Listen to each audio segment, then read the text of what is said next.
বাবা হালকো, ভেনাম তোর মাকে তুলে নিয়ে গেছে। তুই বাঁচা বাবা, তোর মাকে ফিরিয়ে আন। কোথায় নিয়ে গেছে বলো বাবা, আমি এখনই যাচ্ছি। জঙ্গলের পুরনো কারখানায়, ওখানেই লুকিয়ে রেখেছে।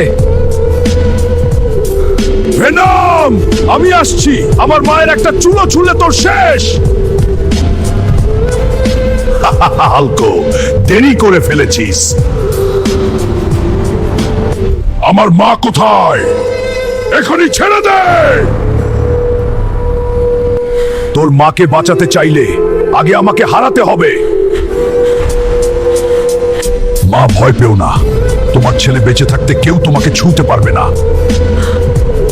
বন্ধুরা, তোমরা সবাই কমেন্ট, শেয়ার এবং সাবস্ক্রাইব করে দাও। ভেনমকে হারিয়ে মাকে নিয়ে আমি বাড়ি তবেই ফিরবো। এটা এখনই থামাতে হবে। হ্যাঁ চল বাবা, বাড়ি যাই। হ্যাঁ মা, চলো।